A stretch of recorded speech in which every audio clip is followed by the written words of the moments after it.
ചേട്ടാ നമ്മളിപ്പോൾ ഇരിക്കുന്നത് മമ്മൂക്ക, ലാലേട്ടൻ ഈ 2 പേരെ പറ്റി സംസാരിക്കാനാണ്. അവരുടെ സിനിമകളെ പറ്റി, അവരൊന്നിച്ചുള്ള സിനിമകളെ പറ്റി സംസാരിക്കാനാണ്. അക്കാലത്ത് അങ്ങനെ ഒരു വേർതിരിവ്, ഇവർ സൂപ്പർ സ്റ്റാർ ഇതിൽ ഇൻഡിപെൻഡൻ്റ്, ഞാൻ മാത്രം ഹീറോ എന്നുള്ള ഒരു സങ്കല്പങ്ങളില്ലായിരുന്നു. ഈ മമ്മൂട്ടി മോഹൻലാലൊക്കെ വലിയ ത്രൂ ഔട്ട് വന്നുകൊണ്ടുള്ള പല പടങ്ങളിലും 10 ദിവസവും 12 ദിവസമൊക്കെ അഭിനയിച്ചിട്ടുണ്ട്. ഇവരൊക്കെ ഈ പറഞ്ഞതുപോലെ എടുത്തിട്ടുള്ള ഒരു റിസ്ക് അല്ലെങ്കിൽ ഒരു കമ്മിറ്റ്മെൻറ്റ് ഇന്നത്തെ ഒരു ജനറേഷൻപ്പെട്ട നായകന്മാർ എടുക്കുന്നുണ്ട് എന്ന് ചേട്ടന് തോന്നുന്നു. ഡെന്നീസ് ജോസഫിന്റെ സംവിധാനത്തിൽ മനുവങ്കിൾ വരുന്നു. എനിക്ക് തോന്നുന്നു ഡെന്നീസ് ജോസഫ് ആദ്യം സംവിധാനം ചെയ്ത സിനിമയും കൂടെയായിരുന്നു അത്. ഇതിനകത്ത് മോഹൻലാൽ വരുന്നത് മോഹൻലാലായിട്ട് തന്നെയാണ്. അതെ അതെ, സിനിമയിലൊക്കെ അഭിനയിക്കുന്ന ഒരാളാ, പേര് മോഹൻലാൽ. അതിനകത്തൊരു ഒരു ഒരു ഒരു ഒരു ബ്ലോക്ക് ബ്ലാസ്റ്റർ സിനിമയായിരുന്നു, ഒരു വമ്പൻ തകർപ്പൻ സിനിമയായിരുന്നു. SMUGGLING, സ്മഗ്ലിംഗ്, കള്ളക്കടത്ത്. അക്കാലത്തൊക്കെ ഭയങ്കര കൈയടി മേടിച്ച സിനിമകളാണ്. ഇവരുടെ 2 പേരുടെയും ഒട്ടേറെ സിനിമകൾ ചെയ്തിട്ടുണ്ടാവും. ഇവരുമായിട്ടുള്ള ഒരു ആത്മബന്ധം അക്കാലം തൊട്ട് എന്ന് കാണുന്നു അതേ സൗഹൃദവും അതേ ഇതും അവരുമായിട്ട് കീപ്പ് ചെയ്യാനും, പിന്നെ കൂടുതൽ ബന്ധങ്ങൾ പല അവസരങ്ങളും ഒന്നിച്ച് യാത്ര ചെയ്യാനും പിടിക്കാനും ഫോൺ വിളിയും കാര്യങ്ങളും ഒക്കെ ആയിട്ട് ബന്ധപ്പെടാനൊക്കെ ധാരാളം അവസരങ്ങളുണ്ടായിട്ടുണ്ട്.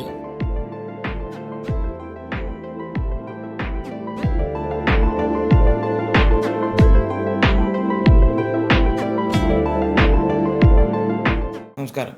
ഇന്ന് നമ്മൾ സംസാരിക്കാൻ പോകുന്നത് മലയാള സിനിമയുടെ എന്നല്ല, ഇന്ത്യൻ സിനിമയുടെ തന്നെ നെടുന്തൂണുകളായ സ്റ്റാറുകളെ പറ്റിയിട്ടാണ്. അതായത് നമ്മുടെ സ്വന്തം ലാലേട്ടനും മമ്മൂക്കയും. നമ്മളോടൊപ്പം ഇന്ന് അവരെ പറ്റി സംസാരിക്കാനും അവരുടെ സിനിമകളെ പറ്റി സംസാരിക്കാനും കൂടെയുള്ളത് മലയാള സിനിമയിൽ തന്നെ ഏറ്റവും അധികം സിനിമകൾക്ക് PRO ജോലികൾ ചെയ്തിട്ടുള്ള വാഴൂർ ജോസാണ്. നമസ്കാരം ചേട്ടാ. നമ്മളിപ്പോൾ ഇരിക്കുന്നത് നമ്മുടെ ഏറ്റവും വലിയ സ്വകാര്യ അഹങ്കാരമായ മമ്മൂക്ക, ലാലേട്ടൻ ഈ 2 പേരെ പറ്റി സംസാരിക്കാനാണ്. അവരുടെ സിനിമകളെ പറ്റി, അവരൊന്നിച്ചുള്ള സിനിമകളെ പറ്റി സംസാരിക്കാനാണ്. ഇപ്പോൾ മെയ് 1 പാട്രിയറ്റ് എന്ന് പറയുന്ന അവരുടെ ഏറ്റവും പുതിയ സിനിമ റിലീസാവുകയാണ്. അപ്പം നമുക്ക് അവരുടെ കഴിഞ്ഞ അവർ മെഗാസ്റ്റാറുകൾ അല്ലെങ്കിൽ സൂപ്പർ സ്റ്റാർ പദവിയിലേക്ക് അവരെ എത്തിച്ച സിനിമകളെ പറ്റി നമുക്കൊന്ന് കണ്ണോടിക്കാം. അവരാദ്യമായി ഒന്നിച്ച് അഭിനയിക്കുന്ന 1981 ഊതിക്കാച്ചിയ പൊന്ന് എന്ന് പറയുന്ന സിനിമയിലാണ്. ആ ഒരു സിനിമയെ പറ്റിയിട്ട് ചേട്ടൻ്റെ ഒരു ഓർമ്മകളെന്ന്. ആ ഒരു സിനിമയുടെ കുറിച്ച് എനിക്ക് കുറച്ച് അറിവുകളേ ഉള്ളൂ. അത് PK ജോസഫ് എന്ന് പറയുന്ന സംവിധായകനാണ് അത് ചെയ്തത്. അന്നൊക്കെ ഈ വാരികകളിൽ വരുന്ന ജനപ്രിയമായ കഥകൾ സിനിമ ആക്കുക എന്നുള്ള ഒരു കിഴിവഴക്കം ഉണ്ടായിരുന്നു. കാരണം അത്രയും വായനക്കാരെ ആകർഷിച്ച കഥ സിനിമയാക്കുമ്പോഴും അതിൻ്റേതായ ഒരു ഗുണം, അതിനൊരു റീഡർഷിപ്പ് കിട്ടും, അല്ലെങ്കിൽ വ്യൂവേഴ്സ് ഉണ്ടാവും എന്നുള്ള ഒരു ഉണ്ടാവും. അത് ഇന്നും ആകാവുന്ന കാര്യമാണ്. അങ്ങനെയാണ് ജോൺ ആലുങ്കൽ എന്ന് പറയുന്ന നോവലിസ്റ്റിൻ്റെ കഥ, എനിക്കൊന്ന് മലയാള മനോരമ വാരികയിലാണെന്ന് തോന്നുന്നു, അത് മംഗളമാണെന്നറിയാം, മനോരമയാണെന്ന് തോന്നുന്നു, അതിനകത്ത് പ്രസിദ്ധീകരിച്ച നോവൽ PK ജോസഫ്. മുളമോട്ടിലടിമ, അങ്ങനെ ഉള്ള സിനിമകളൊക്കെ ചെയ്തിട്ടുള്ള PK ജോസഫ്. അദ്ദേഹം മലയാളത്തിൽ ഏറ്റവും കൂടുതൽ സിനിമകൾ സംവിധാനം ചെയ്തിട്ടുള്ള ശശികുമാർ സാറിൻ്റെ പ്രധാന സഹായമായിരുന്നു. പിന്നീട് ഒരുപാട് പടങ്ങൾ മമ്മൂട്ടിയും മോഹൻലാലിനെയൊക്കെ വെച്ച് നിരവധി സിനിമകൾ അദ്ദേഹം സംവിധാനം ചെയ്തു. ഒരു കാലത്ത് വളരെ ടോപ്പായി നിന്ന ഒരു സംവിധായകനാണ്. അദ്ദേഹത്തിൻ്റെ ആ സിനിമ ഷൂട്ടിംഗ് ലൊക്കേഷൻ ഞാൻ പോയിട്ടില്ല. ഇത്രയും അറിവുകളെ എനിക്ക് അദ്ദേഹമായിട്ടുള്ളൂ. ഊതിക്കാഴ്ച എന്നാണ് നമുക്ക് ആദ്യം കാണുന്ന ലിസ്റ്റിലുള്ളത്. അതുപോലെ തന്നെ അതേ കൊല്ലം ഇറങ്ങിയ സിനിമയാണ് അഹിംസ. KTC ആണ്, അതായത് ഗൃഹലക്ഷ്മി പ്രൊഡക്ഷൻസ് നിർമ്മിച്ച സിനിമയാണ്. അത് അവരുടെ അവർ അതിനു മുമ്പൊക്കെ ഒരുപാട് സിനിമകൾ ചെയ്തിട്ടുണ്ട്. പിന്നെ ഹരിഹരൻ സാറിൻ്റെ സുജാത, അതിനുശേഷം അങ്ങാടി എന്ന് പറയുന്ന പടം V Sasi T Damodaran combination ആദ്യം വരുന്ന സിനിമയായിരുന്നു. അതിൽ ഇവരൊക്കെ ഇവരുടെ കോമ്പിനേഷൻ ഇല്ല, മമ്മൂട്ടി ആരാണ്ടൊക്കെ ഉണ്ട്. അതിനുശേഷം വരുന്ന അവരുടെ അത് കഴിഞ്ഞ് വരുന്ന സിനിമയായിരുന്നു അഹിംസ. അതിൽ മമ്മൂട്ടി, മോഹൻലാൽ ഉൾപ്പെടെയുള്ള ടീമുകൾ വന്നു. കോഴിക്കോടിൻ്റെ പശ്ചാത്തലത്തിലായിരുന്നു അതെടുത്ത്. അതും അന്ന് ദാമോദരമാഷ് ഈ കാലിക പ്രാധാന്യമുള്ള ജനങ്ങളുമായി ബന്ധമുള്ള അല്ലെങ്കിൽ വർത്തമാനകാല സംഭവങ്ങളെയൊക്കെ ബേസ് ചെയ്തിട്ടായിരുന്നു അദ്ദേഹം സിനിമ കഥകൾ എഴുതിയിട്ടുള്ളത്. സ്ക്രിപ്റ്റുകൾ പലപ്പോഴും പല വിവാദങ്ങൾക്കും വഴിവെച്ചിട്ടുമുണ്ട്. അതെ, ഇതിൽ പല കഥാപാത്രങ്ങളും നമ്മൾ കാണുകയും കേൾക്കുകയൊക്കെ ചെയ്തിട്ടുള്ള ഒരു റിയലിസ്റ്റിക് ഇതും ഉണ്ടായിരുന്നു. റിയലിസ്റ്റിക് കൊമേഴ്സ്യൽ രീതിയിൽ അങ്ങനെ സിനിമ എടുക്കാൻ ധൈര്യം കാണിച്ചതും അത് വലിയ സക്സസ് ആക്കി കാണിച്ചത് IVSC T. ദാമോദരൻ കുട്ടിയുടെ തന്നെയാണ്. അപ്പോൾ അതിൽ വന്ന സിനിമയാണ്. അവർ അതിനകത്ത് ഞാൻ ആ ലൊക്കേഷനിൽ അന്ന് ഞാൻ കവർ ചെയ്തിട്ടുണ്ടെന്ന സിനിമാ മാസിക ചിത്രമൊക്കെ റിപ്പോർട്ട് ചെയ്യാൻ പോയിട്ടുണ്ട്. പിന്നീട് ഒരു വരുന്ന 82-ൽ 2 വലിയ ഹിറ്റുകളുമായിട്ടാണ്. ഒന്ന് സിന്ദൂര സന്ധ്യയ്ക്ക് മൗനം, പിന്നൊന്ന് നസീർ സാറിൻ്റെ ഒപ്പം പടയോട്ടം. പടയോട്ടം ഈ പറഞ്ഞതുപോലെ ഒരു പിന്നീട് ഇറങ്ങിയ 2020 പടയോട്ടം എന്ന് പറയുന്ന സിനിമ പിന്നീടാണെങ്കിൽ അത് നേരത്തെ തുടങ്ങിയ സിനിമയായിരുന്നു. അത് ചില പ്രതിസന്ധികൾക്ക് കൂടി ഇടക്കാലത്തൊന്ന് ബ്രേക്കായി കിടക്കുകയും പിന്നെ നസീർ സാർ മരിക്കുകയൊക്കെ ചെയ്തതിന് ശേഷമാണ് ആ സിനിമ വരുന്നത്. പക്ഷേ ഇതിനൊക്കെ മുമ്പ് വരേണ്ട സിനിമയായിരുന്നു അത്. അതെ, കാരണം അതിനകത്ത് നസീർ സാറിന് വേണ്ടി ഷമ്മി തിലകൻ ഡബ് ചെയ്തിട്ടുണ്ട്. അതെ അതെ അതെ. അപ്പോൾ ഈ പടയോട്ടം സിനിമയെ പറ്റി ചേട്ടന് എന്തെങ്കിലും? പടയോട്ടം സിനിമയുടെ ഉദയ സ്റ്റുഡിയോയിലെയും പിന്നെ മലമ്പുഴയിലെയും ലൊക്കേഷനിൽ ഞാൻ പോയിട്ടുണ്ടെന്നുള്ളതല്ലാതെ എനിക്കതിനെപ്പറ്റി അത്ര കൂടുതൽ അറിയില്ല.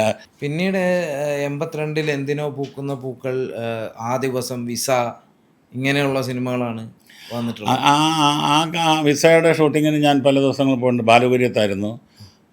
ബോംബെയിലും തിരുവനന്തപുരത്തും തന്നെ ഷൂട്ടിംഗ് ഉണ്ടായിരുന്നു. പ്രിയ ഫിലിംസ് അബുവാണ് അത് പ്രൊഡ്യൂസ് ചെയ്തത്. അബുക്കാണ് പ്രൊഡ്യൂസ് ചെയ്തത്.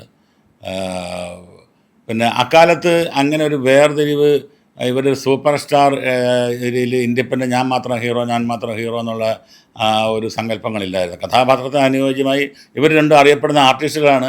അവരെ വിളിക്കുന്നു, അവർ ആ ലീഡ് റോൾ ചെയ്യുന്നു, പോകുന്നു. അങ്ങനെ എൻ്റെ ഒരു കാലഘട്ടമായിരുന്നു. പിന്നീട് അതിൽ കൂടി വളർന്നിട്ടാണ് അവർ വലിയ ലെവലിലേക്ക് ഇൻഡിപെൻഡൻറ്റ് ഹീറോ ആയി വന്നതിന് ശേഷമാണ് ഇൻഡിപെൻഡൻ്റായിട്ട് പോകാൻ തുടങ്ങിയത്. അതുവരെയുള്ള ഒരുപാട് പടങ്ങൾ, ഇവിടുത്തെ വലിയ ഹിറ്റ് പടങ്ങളിൽ അവരുടെ സാന്നിധ്യങ്ങൾ, വിസയെല്ലാം കഴിഞ്ഞ് വന്നിട്ടുള്ള വലിയ ഹിറ്റ് പടങ്ങൾ, വലിയ അക്കാലത്ത് വലിയ ഡയറക്ടറായിട്ട് ഒന്നിച്ച് വന്നിട്ടുള്ള IVSCയുടെ ഒക്കെ പടങ്ങളിലൊക്കെ അത് അതിരാത്രമൊക്കെ ആ കാലത്ത് ഏറ്റവും വലിയ ഹിറ്റുകളിൽ 2 പേരുടെയും തകർപ്പൻ പ്രകടനങ്ങളായിട്ട് വന്ന പടങ്ങളാണ്. അതിൽ ജോൺ പോളായിരുന്നു അതിൻ്റെ സ്ക്രിപ്റ്റ് തരുന്നത്. ഇത് ഇറങ്ങുന്നത് 83-ലാണ്. 83-ൽ ഇവർ ഏകദേശം 11 സിനിമകൾ ആ കൊല്ലം ഒരുമിച്ച് ചെയ്തിട്ടുണ്ട്. ഒരുമിച്ച് 11 സിനിമകളുടെ എണ്ണം വളരെ കൂടുതലായിരുന്നു. ഷൂട്ടിംഗ് ഡേയ്സ് കുറവായിരുന്നു. ഇന്നിപ്പം 60 ദിവസം 70 ദിവസം 80 ദിവസം ഷൂട്ട് ചെയ്യുന്ന സിനിമകൾ അക്കാലത്ത് 30 ദിവസം 35 ദിവസം 25 ദിവസം 28 ദിവസങ്ങളിൽ ഒക്കെ ആയിട്ടാണ്. ഇവിടുത്തെ വലിയ ഈ മമ്മൂട്ടി മോഹൻലാലൊക്കെ വലിയ ത്രൂ ഔട്ട് വന്നുകൊണ്ടുള്ള പല പടങ്ങളിലും 10 ദിവസവും 12 ദിവസമൊക്കെ അഭിനയിച്ചിട്ടുള്ളൂ. അതിൻ്റെ മാജിക്ക് ഇപ്പം ഇത് നീണ്ടുപോയത് അങ്ങനെ അന്നത്തെ മാജിക്ക് എനിക്ക് അറിഞ്ഞൂടെ. ന്യൂഡൽഹി എന്ന് പറഞ്ഞ പടം എനിക്ക് വന്നത് മൊത്തത്തിൽ 10-32 ദിവസം ഷൂട്ട് ചെയ്തിട്ടുള്ളതെന്ന് എൻ്റെ അറിവ്. ഈ പറഞ്ഞ 1983-ൽ ഇറങ്ങിയ സിനിമകളിൽ പിന്നിലാവ് പോലെ മധുസാറിൻ്റെയൊക്കെ മധുസാറും മമ്മൂട്ടിയായിരുന്നു തോന്നുന്നു. അതെ, അച്ഛനായിട്ട് മധുസാർ, മകനായിട്ട് മമ്മൂക്ക വന്ന സിനിമയാണ് പിന്നിലാവ്. PG വിശ്വംഭരൻ അത് ഹിറ്റായിരുന്നു. സെഞ്ചുറിയുടെ പടമായിരുന്നു. PG വിശ്വംഭരനായിരുന്നു അത് സംവിധായകൻ. അദ്ദേഹത്തിൻ്റെ തന്നെ പല പടങ്ങളും മമ്മൂട്ടിയും മോഹൻലാലും ഒന്നാണ് നമ്മൾ, അങ്ങനെ പല സിനിമകളിൽ രണ്ടുപേരും ഒന്നിച്ച് അഭിനയിച്ചിട്ടുണ്ട്. വളരെ അക്കാലത്തെ ഏറ്റവും ഹിറ്റ് ഡയറക്ടർമാരിൽ ഒരാളായിരുന്നു PG വിശ്വംഭരൻ. അപ്പോൾ ആ കാലത്ത് വലിയ കമ്പനികളുടെ സിനിമകളും അദ്ദേഹം ചെയ്തു പോന്നിരുന്നു. സെഞ്ചുറിയും മനോത്ത് വിജയ മൂവീസൊക്കെ ചെയ്തു പോന്നു. അപ്പോൾ ആ കാലഘട്ടങ്ങളിൽ ഇങ്ങനെയുള്ള താരങ്ങൾ അതിനകത്ത് ഒന്നിച്ച് കമ്പനിയുടെ ബാനറൊക്കെ ഒരു നോക്കുമല്ലോ, സംവിധായകനൊക്കെ ആർട്ടിസ്റ്റുകൾ നോക്കുമല്ലോ. അങ്ങനെ പിന്നെ എഴുതുന്നതൊക്കെ അന്ന് വലിയ വലിയ എഴുത്തുകാരായിരുന്നു അക്കാലത്തെ. അപ്പോൾ അതിനുള്ളൊരു സമാഗമ വേദിയായിട്ടൊക്കെ ആ ഡയറക്ടർമാരുടെ പടങ്ങൾ വന്നിട്ടുണ്ട്. അപ്പോൾ അങ്ങനെ പിന്നിലാവും, അതുപോലെ തന്നെ സന്ധ്യയ്ക്ക് വിരിഞ്ഞു പോവോ, അങ്ങനെയൊക്കെ സന്ധ്യയ്ക്ക് വിരിഞ്ഞു പോവൊക്കെ ഭയങ്കര ഹിറ്റായിരുന്നു ആ പടം. പിന്നെ ഇന്നത്തെ ഒരു തലമുറയ്ക്ക് വലിയ പരിചയമില്ലാത്ത ചില സിനിമകളുണ്ട്. അതായത് നാണയം, ഹിമവാഹിനി, അത്തരം സിനിമകളെ പറ്റിയിട്ട്. കാരണം ആ പേരുകൾ തന്നെ വളരെ. നാണയം ഇതേപോലെ തന്നെ IVSC സംവിധാനം ചെയ്തൊരു സിനിമയാണ്. CS പ്രൊഡക്ഷൻസ്, എബ്രഹാം വെട്ടിച്ചെറിയ എന്ന് പറഞ്ഞാൽ കോട്ടയത്തുള്ള ഒരു പടിഞ്ഞാറേക്കര വ്യവസായ പ്രമുഖനായിരുന്നു അതിൻ്റെ നിർമ്മാതാവ്. അദ്ദേഹത്തിന് തന്നെ വേറെ സിനിമകളും വന്നിട്ടുണ്ട്. ഹിമവാഹിനി എനിക്ക് തോന്നുന്നത് ചെറുപുഷ്പത്തിൻ്റെ സിനിമയാണോ എന്നൊരു സംശയമുണ്ട്. അന്ന് IVSC മലയാളത്തിൽ കത്തി നിൽക്കുന്ന സംവിധായകനാണ്. അദ്ദേഹത്തിൻ്റെ സിനിമകളിൽ അഭിനയിക്കാൻ അഭിനേതാക്കൾ അങ്ങനെ ഒരു മത്സരിക്കുന്നൊരു ഇതായിരുന്നു. അപ്പോൾ അവർക്കിടയിൽ അങ്ങനെ ഒരു ഏകദേശം ഇതെല്ലാം തുല്യ വേഷങ്ങളായിരുന്നു. അതുകൊണ്ട് അങ്ങനെ ഒരു ഈഗോ ക്ലാഷ് ഒന്നും അന്ന് അടിച്ചില്ല. ആരാണ് എന്നുള്ളത് എനിക്കാണോ കൂടുതൽ എനിക്കാണോ എന്നുള്ളത് രണ്ടുപേർക്കും ഒക്കെ ഏകദേശം വലിയ ലെവലിൽ പ്രാധാന്യമുള്ളതും ഈക്വലായിട്ടുള്ള ഇതൊക്കെ വന്നിരുന്നു. നാണയം കാലം നല്ല വിജയം നേടിയ സിനിമയാണ്, ഓക്കെ. നല്ല വിജയം നേടിയ സിനിമയാണ്. അതുപോലെ തന്നെ 83 ഒരു ഹിറ്റ് സിനിമയാണ് ചക്രവാകം ചുമന്നപ്പോൾ എന്ന് പറയുന്ന സിനിമ. നസീർ സാറ് ഉണ്ടെന്നാണ് അതെ. ആ ഒരു സിനിമ ഞാൻ കേട്ടുള്ള അറിവ് ഞാൻ കണ്ടിട്ടേ ഉള്ളൂ. ശശികുമാർ സാറാണ് സംവിധായകൻ. പക്ഷേ അതിനൊരു പ്രേം നസീർ ചിത്രമായിട്ടാണ് അന്ന് കണ്ടിരുന്നത്. ഒരു മമ്മൂട്ടി മോഹൻലാൽ എനിക്ക് അതിനകത്ത് അക്കാലത്ത് തെളിഞ്ഞു വന്നിട്ടുണ്ടെങ്കിൽ ഒരു നസീർ സാറിൻ്റെ സിനിമയായിട്ടും അന്ന് അക്കാലത്ത് ശശികുമാർ സാറും നസീർ സാറിനെ വെച്ച് സിനിമകൾ ചെയ്തു പോകുന്നുള്ളൂ. അന്ന് അദ്ദേഹം വളരെ ടോപ്പായിട്ട് നിൽക്കുന്ന സമയങ്ങളാണ്. അപ്പോൾ എനിക്ക് തോന്നുന്നത് അത് നസീർ സാർ സിനിമയായിട്ടാണ് വന്ന് അതിനകത്ത് പ്രാധാന്യമുള്ള വേഷങ്ങളായിരിക്കും ഇവർ കൈകാര്യം ചെയ്തത്. എൻ്റെ മനസ്സിൽ നിന്ന് ആ പടം ഓർമ്മ ഞാൻ കണ്ടതാണ്, പക്ഷേ അത്ര ഇപ്പോൾ ഓർമ്മിച്ച് നിൽക്കുന്നില്ല. ആ സമയത്ത് ഈ തിയേറ്ററിൽ ഉള്ളൊരു ഓർമ്മകൾ, അതായത് ഇന്ന് നമ്മൾ തിയേറ്ററിൽ കാണുന്ന പോലത്തെ ഒരു ഓഡിയൻസിൻ്റെ പ്രതികരണമാണോ അതോ അന്നത്തെ തിയേറ്ററിൻ്റെ ഒരു സ്വഭാവം എങ്ങനെയായിരുന്നു? തിയേറ്റർ സ്വഭാവം വലിയ പടങ്ങൾ, അതായത് ഈ വടക്കൻ പാട്ടുകൾ, വലിയ സാധാരണ പടങ്ങൾ, അങ്ങനെയുള്ള സിനിമകളൊക്കെ ഞാൻ പല സ്ഥലങ്ങളിലും കാണാൻ പോകുമ്പോൾ വലിയ തിരക്കുകൾ കണ്ടിട്ടുണ്ട്. പിന്നെ ഇക്കാലത്തെ പോലെ അന്ന് ഫാൻസിൻ്റെ വലിയ കൊട്ടിഘോഷങ്ങളോ അവരുടെ ആഘോഷങ്ങളോ തിയേറ്റർ റിലീസിൻ്റെ സമയത്ത് ബാനറുകളോ അങ്ങനെയുള്ളതൊന്നും കണ്ടിട്ടുണ്ടെങ്കിലും ഈ നസീർ സാറിനും മധു സാറിനും തിരുവനന്തപുരത്ത് കുറച്ച് നല്ല പ്രബലമായ പിന്തുണ ഉണ്ടായിരുന്നു ഓഡിയൻസിനിടയ്ക്ക്. ചെറിയ പേര് ചില ഈ മത്സരങ്ങളൊക്കെ കിടമത്സരങ്ങൾ ഉണ്ടെങ്കിലും ഇന്നത്തെ പോലെ അത്രയും വ്യാപ്തി നേടിയിരുന്നില്ല. ഞാനിപ്പോഴും ഓർക്കുന്നുണ്ട്, സർപ്പം, ലിസ പോലുള്ള സിനിമകളൊക്കെ തിരുവനന്തപുരത്ത് ശക്തി തിയേറ്ററിൽ റിലീസ് ചെയ്യുമ്പോൾ അതിഭയങ്കരമായ ജനക്കൂട്ടമായിരുന്നു. അപ്പോൾ നസീർ സാറിൻ്റെ ആരാധകരാണ് കൂടുതലെന്നൊക്കെ പറഞ്ഞു. അന്ന് കൊമേഴ്സ്യൽ ഹീറോ എന്ന് പറയുന്നത് പ്രേം നസീറാണ്. അപ്പോൾ അദ്ദേഹത്തിൻ്റെ ഏറ്റവും അധികം നായകൻ മാത്രമല്ല, ഈ ആക്ഷൻ അങ്ങനെയുള്ള ഒരു എൻ്റർടൈനർ പടങ്ങളിൽ കൂടുതലും നസീർ സാറാണ് തിളങ്ങിക്കൊണ്ടിരുന്നത്. അപ്പോൾ അങ്ങനെ പടങ്ങൾക്ക് ആൾക്കാർ കൂടുതൽ ഇടിച്ചു കയറുമല്ലോ.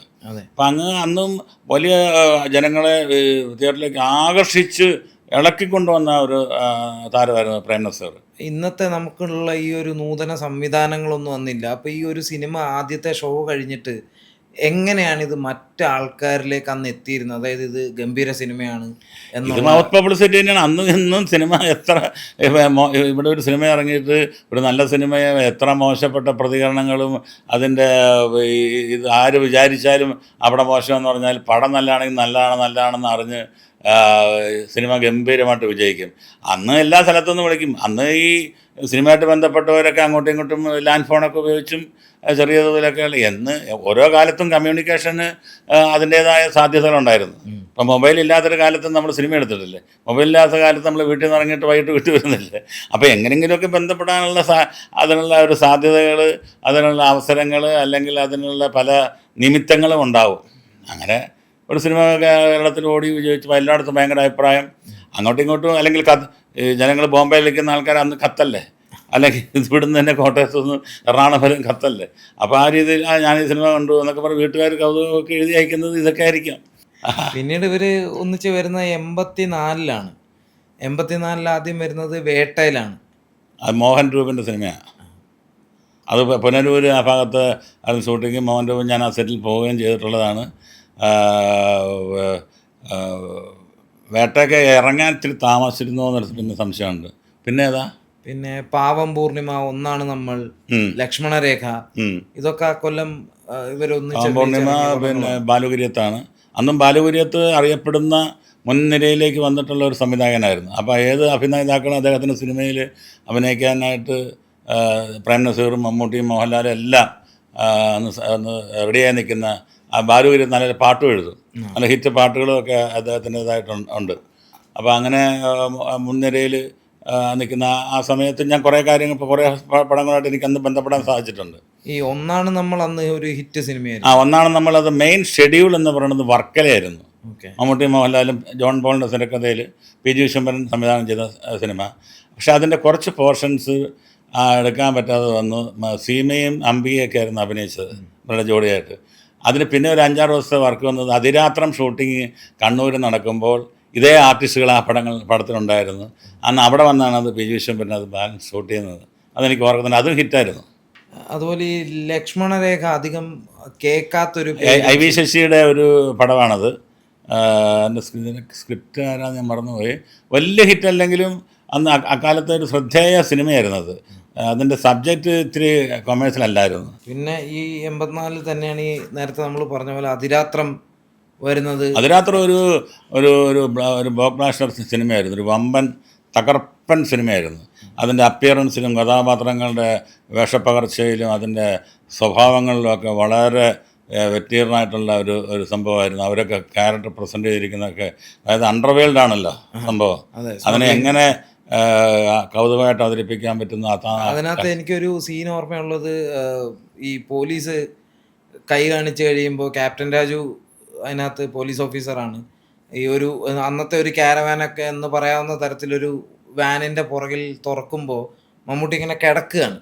എന്നിട്ട് എന്താണ് ജോലി എന്ന് ചോദിക്കുമ്പോൾ സ്മഗ്ലിംഗ് എന്ന് പറഞ്ഞിട്ട് സ്പെല്ലിങ്ങോടുകൂടി പറയുന്ന ഒരു സീൻ ഓർമ്മ. അതൊക്കെ ഭയങ്കര കൈയടി മേടിച്ച സീനുകളാണ്.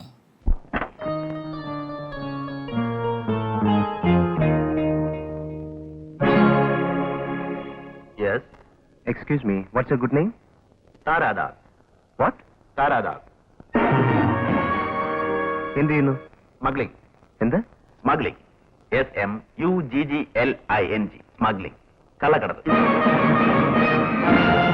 പിന്നെ അതേ കൊല്ലം തന്നെ ഇറങ്ങിയ ഒരു സിനിമയാണ് അക്കരെ. പക്ഷേ അതിനകത്തെ നായകൻ ഭരത് ഗോപിയാണ് ശരിക്കും. അക്കരെ എന്ന് പറഞ്ഞത് KN ശശിധരൻ്റെ ഒരു മാധവി നായികയായിട്ട്. ഗോപിയണ്ണനാണ് അത് മെയിൻ ഹീറോ. അതെ, ഇവരൊക്കെ നല്ല വേഷങ്ങളാണ്, തമാശ കലർന്ന സീനുകൾ ഒരുപാട്. നല്ല ഡയറക്ടറായിരുന്നു ഹാൻസ്. അപൂർവം പടങ്ങളുള്ളത്. നമ്മുടെ പിൽക്കാലത്ത് ഭയങ്കര ഹിറ്റായ ചാക്കരമ്മ സാധനമൊക്കെ ശശിധരൻ്റെ അസിസ്റ്റൻസ് ആയിരുന്നു. അങ്ങനെയാണ് പിന്നീട് അവർ ഇൻഡിപെൻഡൻ്റ് ആയിട്ട് പടങ്ങൾ ചെയ്തു വരുന്നത്. ഈ അക്കരെ എന്ന് പറഞ്ഞ സിനിമയ്ക്കകത്ത് ഇവർക്ക് രണ്ടുപേർക്കും, മോഹൻലാലാണെങ്കിലും മമ്മൂട്ടി ആണെങ്കിലും ചെറിയ വേഷങ്ങളാണ്. അവരെ വെച്ച് കമ്പയർ ചെയ്യുമ്പോൾ അന്ന് നായകനായിട്ട് ഭരത് ഗോപി വരുമ്പോൾ തിയേറ്ററിൽ ഉണ്ടായിട്ടുള്ള ഒരു ഇമ്പാക്റ്റ് എന്തായിരുന്നു? അത് എനിക്ക് ആ സിനിമ കണ്ടിട്ടുണ്ടെങ്കിലും അതിൻ്റെ അങ്ങനെ ഒരു അത് അങ്ങനെ ഒരു കാരണം നെടുമുടി വേണു, ഭരത് ഗോപി എന്നൊക്കെ പറയുന്ന ഒരു കാഴ്ചപ്പാടാണ് ഒരു കാലത്ത് ഒരു മധ്യവർത്തി സിനിമകളുടെ മെയിനായിരുന്നു. അവരുടെ മമ്മൂട്ടി മോഹൻലാലൊക്കെ ധാരാളം അഭിനയിച്ചിട്ടുണ്ട് ഈക്വലായിട്ട്. അപ്പോൾ അതിനൊരു സ്റ്റാരപ്പതി മമ്മൂട്ടിയുടെ പടം മോഹൻലാലിൻ്റെ പടമായിട്ട് കണ്ടിട്ടില്ല. അതിനൊക്കെ ഒരു നെടുമുടി വേണു, ഗോപിയുടെ പടം, ഭരത് ഗോപിയുടെ പടം എന്ന് പറഞ്ഞ രീതിയിൽ കണ്ട്. അപ്പോൾ അതിനൊരു തിയേറ്റർ നാഷണൽ അവിടെ വന്നിട്ട് ആ ഫാൻസ് അത്ര വലിയ സ്ട്രോങ് ഫാൻസ് ഒന്നും ആയിട്ടില്ല. ഈ യവനികയൊക്കെ അതിന് കഴിഞ്ഞിട്ടാണ് ഇറങ്ങുന്നത്. അതെ, യവനിക അതിന് ശേഷമാണെന്ന് തോന്നുന്നു. എനിക്ക് തോന്നുന്നു അത് 84-85 കാലഘട്ടമാണെന്നൊരു സംശയം. യവനികയും മമ്മൂട്ടിയൊക്കെ അതിനകത്ത് വളരെ മോഹൻലാലില്ല, ഗോപി, ഭരത് ഗോപി, നെടുമുടി വേണു, അശോകൻ, വേണു നാഗവള്ളി, ജലജ, അങ്ങനെയൊക്കെയുള്ള തിലകൻ. നാടകത്തിൻ്റെ ബാക്ക്ഗ്രൗണ്ടിൽ കൂടി ഒരു ഇൻവെസ്റ്റിഗേഷൻ ത്രില്ലറാണ് പടം. പക്ഷെ അത് പ്രസൻറ്റ് ചെയ്തിരിക്കുന്നത് വളരെ അതിമനോഹരമായ രീതിയിലാണ്. KG ജോർജ് സാറിൻ്റെ ഏറ്റവും മനോഹരമായ സിനിമകളിൽ തബലിസ്റ്റ് അയ്യപ്പൻ എന്നൊക്കെ പറയുന്നത് ഭയങ്കര ജനപ്രിയത നേടിയ സിനിമയാണത്. ഇന്നും ആ സിനിമയ്ക്ക് പ്രാധാന്യം. അതിലെ പാട്ടുകൾ ഇന്നും ഭയങ്കര ഹിറ്റാണ്. ONV, MB ശ്രീനിവാസൻ പാട്ടുകൾ. അപ്പോൾ 84 മറ്റൊരു സിനിമയായിരുന്നു അറിയാത്ത വീഥികൾ. അത് K. സേതുമാധവൻ സാറാണ് സംവിധായകൻ. വലിയൊരു ചർച്ച ചെയ്യപ്പെടുകയും അത് മധുസാറും ഒക്കെ അതിനകത്തുണ്ട് എന്നുള്ളതാണ് എൻ്റെ ഒരു ഇതിൽ. മമ്മൂട്ടി മോഹൻലാൽ കോമ്പിനേഷനിൽ കൂടെ തകർത്തു പാടിയ ഒരു സിനിമയായിട്ടല്ല, അതൊരു സിനിമ. അതിനകത്ത് ഇവരെല്ലാം ഉണ്ട് എന്നുള്ളത് മാത്രമേ അതിനകത്ത് എൻ്റെ ഓർമ്മയിൽ ഉള്ളൂ. അന്നപ്പോൾ ഇവരൊരുമിച്ചുണ്ടെങ്കിൽ പോലും മറ്റൊരു നായകൻ വരുന്നൊന്നും ഇവരെ ഒരു ബുദ്ധിമുട്ടിലാക്കിയിട്ടൊന്നുമില്ല.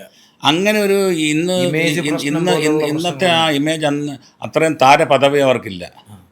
അതുകൊണ്ട് ആ രീതിയിലില്ല. അത് വലിയ സിനിമകളിൽ അവർ സിനിമയിൽ ഭാഗമാകുന്നതേ ഉണ്ടായിരുന്നുള്ളൂ. അടിയൊഴുക്കുകളൊക്കെ വന്നപ്പോൾ ഇവർ കുറേ രണ്ടുപേരും നല്ല താരപദവിയിലായി. MD വാസുദേവൻ്റെ സ്ക്രിപ്റ്റിൽ വന്ന സിനിമയാണ്. അപ്പോൾ അടിയൊഴുക്കുകൾ പിന്നെ പറവൂരായിരുന്നു ഷൂട്ടിങ്. ഞാൻ അവിടെ അറ്റൻഡ് ഒക്കെ ചെയ്തിട്ടുള്ളതാണ്. അപ്പോൾ അതിൽ ഈ അറിയാത്ത വിധികളിനേക്കാളൊക്കെ അപ്പോഴത്തേക്കും കുറച്ചുകൂടെ മുകളിലായി. സാറിൻ്റെ സ്ക്രിപ്റ്റിൽ ഇവർ രണ്ടുപേരും വളരെ മികച്ച സിനിമകളും ചെയ്തിട്ടുണ്ട്. ചെയ്തിട്ടുണ്ട്. ഇൻഡിപെൻഡൻ്റ് ആയിട്ടും ചെയ്തിട്ടുണ്ട്, ഒന്നിച്ചും ചെയ്തിട്ടുണ്ട്. അതിലൊന്നാണ് അങ്ങനെയുള്ളതിലാണ് അനുബന്ധം. അത് നല്ല വളരെ ലിമിറ്റഡ് ആയിട്ടുള്ള കഥാപാത്രങ്ങൾ കൂടി ഒരു വീടിൻ്റെ പശ്ചാത്തലത്തിലെടുത്തിട്ടുള്ള സിനിമ. ആൾക്കൂട്ടത്തിൽ തനിയെയും അതേ കൊല്ലം ഇറങ്ങിയ ഒരു സിനിമയാണ്. ആൾക്കൂട്ടത്തിൽ തനിയും അതേപോലെ തന്നെ സിനിമയാണ്.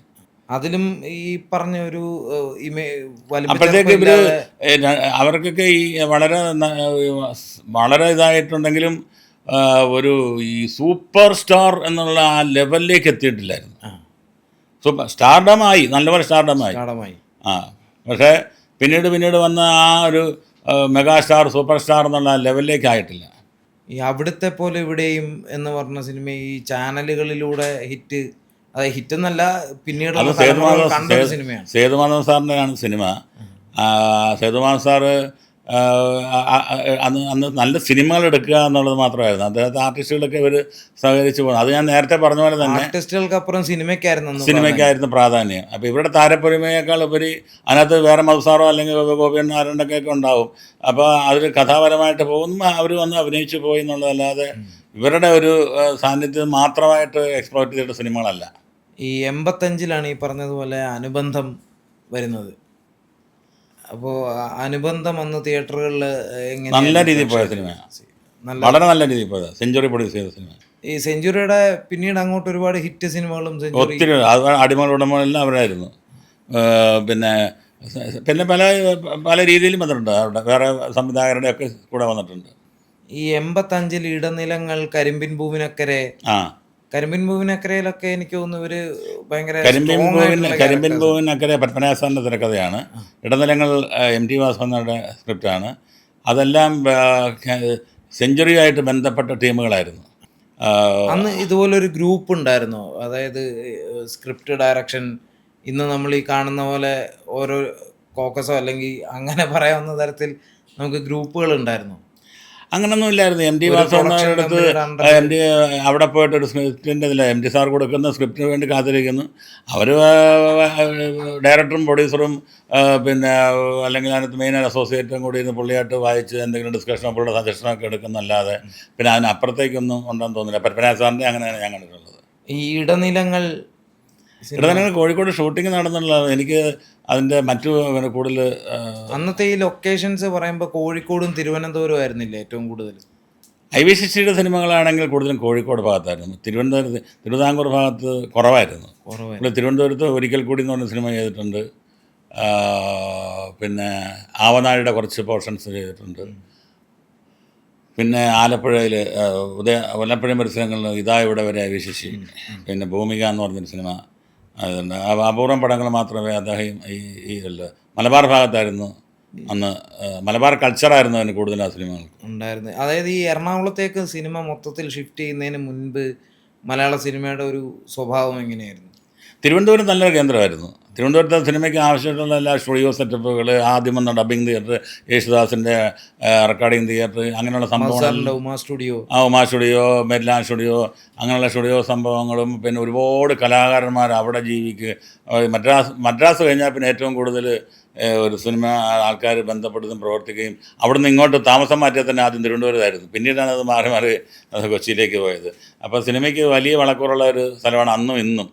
ഇന്ന് ഒരുപാട് ആർട്ടിസ്റ്റുകളും കലാകാരന്മാരും ടെക്നീഷ്യന്മാരും തിരുവനന്തപുരത്ത് ഉണ്ട്. പിന്നീട് നമുക്ക് വളരെ ഒരു ഗസ്റ്റ് റോളിൽ വന്ന ഒരു സിനിമയാണ് മഴ പെയ്യുന്നു മദ്ദളം കൊട്ടുന്നു. ഒരൊറ്റ ഷോട്ടിലാണ് ആകെ അദ്ദേഹം ഉള്ളൂ ആ സിനിമ, ഈ മമ്മൂക്ക. അതിൻ്റെ ക്ലൈമാക്സിൽ വന്നിട്ട് ഒരൊറ്റ ഷോട്ട്. അപ്പോൾ അങ്ങനെയൊക്കെ ചെയ്യാൻ എനിക്ക് തോന്നുന്നില്ല, അങ്ങനെ ഒരു ക്യാരക്ടർ ശരിക്കും ആ സിനിമയിൽ ഉണ്ടായിരുന്നു എന്ന് പോലും തോന്നുന്നില്ല. അതൊക്കെ ആ സിനിമയുടെ ആൾക്കാരുമായിട്ടുള്ള ബന്ധങ്ങൾ, ആ സിനിമയുടെ അതിന് ഞാൻ മരുന്നാൽ ആ സമയത്തിനുള്ള അതിനൊരു പ്രാധാന്യമുണ്ടോ? അങ്ങനെ അപ്പം മമ്മൂട്ടി ഒറ്റ ഷോട്ടിൽ വരുന്ന കഥാപാത്രത്തിനൊരു പേര് പോലും ഉണ്ടെന്ന് എനിക്ക് തോന്നുന്നില്ല. അതൊന്നുമില്ല. അപ്പോൾ അത് ഞാനത് മറന്നുപോയി. അപ്പോൾ ഓർക്കുന്നില്ല. അപ്പം ആ പ്രിയനൊക്കെ അന്ന് ഒരുമാതിരി സിനിമകളൊക്കെ ചെയ്ത് ഹിറ്റൊക്കെ അടിച്ച് വരുന്ന സമയമായിരുന്നു. അപ്പോൾ അവരുടെ ഒരു സിനിമയിൽ ചിലപ്പോൾ അതിൻ്റെ എനിക്ക് വന്ന മഴ പെയ്യുന്നു മദ്ദളം കൊട്ടുന്നു, മണിയമ്പിള്ള രാജുവും ഗാന്ധിമതി ബാലനും ഒക്കെ ചേർന്ന് എടുത്ത സിനിമയാണെന്ന് സംശയമുണ്ട്. അപ്പോൾ അവരുടെ ആയിട്ടുള്ള റിലേഷൻഷിപ്പിലൊക്കെ ആയിരിക്കും പുള്ളി ആ ഇതിലേക്ക് വന്ന് ഒറ്റ ഷോട്ടിലേക്ക് വരുന്നത്. അങ്ങനെ ആയിരിക്കാം. ഈ കരിയിലക്കാറ്റ് പോലെ എന്ന സിനിമ പത്മനാഭ സാറിൻ്റെ സ്ക്രിപ്റ്റാണ്. അദ്ദേഹം അങ്ങനെ കണ്ട് ശീലമില്ലാത്തൊരു ഇൻവെസ്റ്റിഗേഷൻ. അതെ. അതിൻ്റെ ഷൂട്ടിംഗ് നടക്കുന്ന സമയത്ത് ഞാൻ അവിടെ പോവുകയും ഒക്കെ ചെയ്തിട്ടുണ്ട്. സാറ് എല്ലാം കറക്റ്റായിട്ട് പറഞ്ഞു തരും. വളരെ മനോഹരമായിട്ട് അതിങ്ങനെ എഴുതും എന്നൊക്കെ പറഞ്ഞിട്ട് നമ്മൾ റിപ്പോർട്ട് ചെയ്യാൻ പോയിട്ടുണ്ട്. അന്ന് രണ്ടുപേരും അഭിനയിക്കുന്നത് കണ്ടിട്ടുണ്ട്. ഒരുപാട് പ്രാവശ്യം. അദ്ദേഹമായിട്ട് മറക്കാൻ പറ്റാത്ത ഓർമ്മകൾ എന്തെങ്കിലും ഉണ്ടോ പത്മരാജൻ സാറുമായിട്ട്? മറക്കാൻ പറ്റാത്തല്ല, പുള്ളി സിനിമയിലൊക്കെ വന്ന കാലത്ത് അദ്ദേഹം അവരുടെ ഒരു ഇരിപ്പ് കേന്ദ്രം ഉണ്ടായിരുന്നു തിരുവനന്തപുരത്ത്. അത് നികുഞ്ചം എന്ന് പറഞ്ഞിട്ട്, നികുഞ്ചം ഇന്നത്തെ ടാഗോറിൻ്റെ ടാഗോറിൻ്റെ ഓപ്പോസിറ്റുള്ള നികുഞ്ചം. അത് പിന്നെ പത്മനാഭ സാറ്, അരവിന്ദേട്ടൻ, പിന്നെ വെള്ളായണി ബീച്ച് ബെലിയർ ഹോട്ടലിൻ്റെ ഓണർ, ഒരു അദ്ദേഹത്തിൻ്റെ പേര് മറന്നുപോയി, അവിടെയാണ് CBIയുടെ ക്ലൈമാക്സ് ഒക്കെ എടുത്തിട്ടുള്ളത്. ഡോക്ടർ മോഹൻദാസ്, സ്വപ്നാടന സിനിമയിൽ നായകനായിരുന്നു ഡോക്ടർ മോഹൻദാസ്. അങ്ങനെ ഒരു സാഹിത്യ സദസ്സും സാംസ്കാരിക സദസ്സിൻ്റെ ഒരു ഒരു ഇടനിലവും കൂട്ടായ്മയൊക്കെ ആയിരുന്നു ഈ നികുഞ്ചം ഹോട്ടൽ. നികുഞ്ചം കൃഷ്ണൻ നായർ എന്ന് പറയുന്ന അത് വലിയൊരു ഒരു ഇങ്ങനെയുള്ള കാര്യങ്ങളൊക്കെ വളരെ അദ്ദേഹത്തിൻ്റെ ആയിരുന്നു ഹോട്ടൽ. ആ പേരിനാണ് അറിയപ്പെടുന്നത് തന്നെ. ഒരു സാധാരണ ഹോട്ടൽ പോലെയല്ല, ഒരു വീട് പോലെയാണ് അതിൻ്റെ അന്തരീക്ഷവും കാര്യങ്ങളൊക്കെ. ഇരിക്കാനും വൈകിട്ടൊക്കെ ഉള്ളതിനൊക്കെ അവരുടെ ചർച്ചകളൊക്കെ. അവിടെ ഞാൻ ഇടയ്ക്കൊക്കെ ഇങ്ങനെ ഇവരുടെ അടുത്ത് പോവും. കുറേ സാഹിത്യ ഭാരഫലം അന്ന് എഴുതിക്കൊണ്ടിരുന്ന M. കൃഷ്ണൻ സാറൊക്കെ അവിടെ വരുമായിരുന്നു. അപ്പോൾ അവിടെ പോയി കുറേ നേരം എനിക്ക് ഇരിക്കാനുള്ള അവസരങ്ങളുണ്ടായി. അങ്ങനെ കണ്ട് പിന്നീട് സിനിമയിൽ വന്ന സമയത്ത് എനിക്ക് നല്ല രീതിയിൽ പത്മനാഭ സാറ് പറഞ്ഞു തരും. നീ ഇങ്ങനെ എഴുത്, നീ ഇങ്ങനെ എഴുത്, ഇതാണ് എൻ്റെ തണ്ട് കഥ എന്നൊക്കെ പറഞ്ഞിട്ട് ഇങ്ങനെ ഒളിച്ചു കളിയുന്നത്തെ പോലൊന്നുമില്ല. കറക്റ്റ്. അപ്പോൾ എനിക്കന്ന് അങ്ങനെയുള്ള ഇടപെടലിന് ഒരുപാട് ഇതുണ്ടായി. ലാസ്റ്റിൽ അദ്ദേഹത്തെ ഞാൻ കാണുന്നത് മദ്രാസിലെ ഉട്ടാൻസ് ഹോട്ടലിലാണ്. അപ്പോൾ ഞാൻ അവിടെ ഏതോ ഒരു സിനിമയായിട്ട് ബന്ധപ്പെട്ട കാര്യത്തിന് താമസിക്കുമ്പം അതായത് രാവിലെ ഞാൻ ലിഫ്റ്റേ കയറാൻ വരുമ്പോൾ പത്മനാഭ സാറ് ഓടി വന്ന് ഈ ട്രാക്ക് സൂട്ടൊക്കെ ഇട്ടിട്ട് ഓടി വന്ന് കയറണം. അന്ന് ഞാൻ ഗന്ധർവൻ്റെ ഫൈനൽ മിക്സിങ്ങോ റീ റെക്കോർഡിങ്ങൊക്കെ നടന്നുകൊണ്ടിരിക്കുകയായിരുന്നു. അവസാന സിനിമ. അതിൽ ഞങ്ങൾ ഒന്നിച്ച് കയറി. ഞാൻ എൻ്റെ റൂമിലേക്ക് പോയി. പിന്നീട് പടം റിലീസ് ആയിട്ട് ബന്ധപ്പെട്ട് കഴിഞ്ഞതിന് ശേഷം ആണ് അദ്ദേഹം മരിക്കുന്നവരെ അറിയുന്നത്. അന്നാണ് ഞാൻ ലാസ്റ്റിൽ കാണുന്നത്. ഈ 86 ഇറങ്ങിയ സിനിമയാണ് പൂമുഖപ്പടിയിൽ നിന്നെയും കാത്ത്. റഹ്മാനായിരുന്നു നായകൻ. മമ്മൂട്ടി അതിനകത്ത് നായികയുടെ അച്ഛനായിട്ടാണ് വരുന്നത്.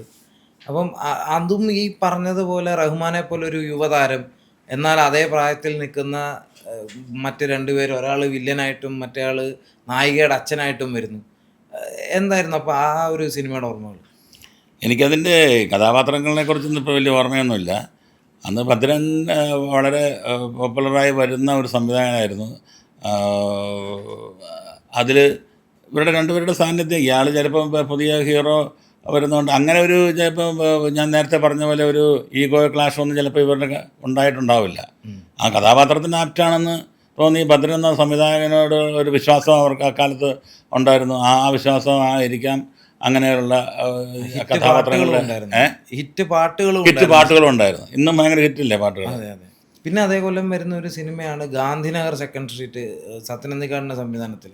അത് പിന്നെ ഗാന്ധിനഗർ സെക്കൻഡ് സ്ട്രീറ്റ് അക്കാലത്ത് ശ്രീനിവാസൻ സത്യനന്ദിക്കാട് കോമ്പിനേഷനിൽ വരുന്ന ഒരു ഭയങ്കര ഹിറ്റ് പടമാണ്. അതിൽ കാസിനോ എന്ന് പറയുന്നൊരു കമ്പനിയാണത് നിർമ്മിച്ചത്, സെഞ്ചുറിയുടെ അണ്ടർ ഇതിൽ തന്നെ.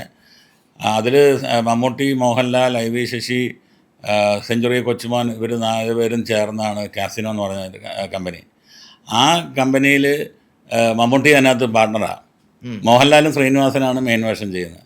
അപ്പോൾ അതിൻ്റെ ക്ലൈമാക്സിൽ വരുന്നൊരു നല്ല ടേണിംഗ് പോയിന്റിലാണ് മമ്മൂട്ടിയുടെ കഥാപാത്രം വരുന്നത്. അത് ആൾക്കാർക്ക് ഭയങ്കര കൗതുകമാണ്. അപ്പോൾ അത് അങ്ങനെ ഒരു ആർട്ടിസ്റ്റ് വരുന്നത് ആൾക്കാർക്ക് ഒരു ഭയങ്കര കൗതുകമല്ലേ. അപ്പോൾ ആ ലെവലിലാണ് തുടക്കം മുതലേ ഇയാളുടെ പേര് പറഞ്ഞു പോകുന്നത്. ആ കഥാപാത്രം വരുമ്പോൾ ഒരു എല്ലാ ആൾക്കാർക്കും ഒരു ഭയങ്കര സർപ്രൈസ് ആയിരുന്നത്. അപ്പോൾ അങ്ങനെ ഒരു സർപ്രൈസിന് അത് ആപ്റ്റാണെന്ന് മനസ്സിലായപ്പം തോന്നുന്നു. പിന്നെ അതിൻ്റെ പ്രൊഡ്യൂസറും കൂടിയാണ് മമ്മൂട്ടി. അതൊരു പുതിയ അറിവാണ് ശരിക്കും. അതെ. ഈ ഗീതം എന്ന് പറഞ്ഞ സിനിമയും അതേ കൊല്ലം ഇറങ്ങിയത്. ഗീതം IV ശശി. അതെ. പടയണിയും ഗീതവും അതേ കൊല്ലം ഇറങ്ങുന്ന സിനിമയാണ്. പക്ഷെ ഗീതം അക്കാലത്ത് അത്ര വലിയ പോപ്പുലർ സിനിമ ആയില്ല. ഒരു സക്സസ് ടീമിലല്ല ആ പടത്തെ കാണുന്നത്.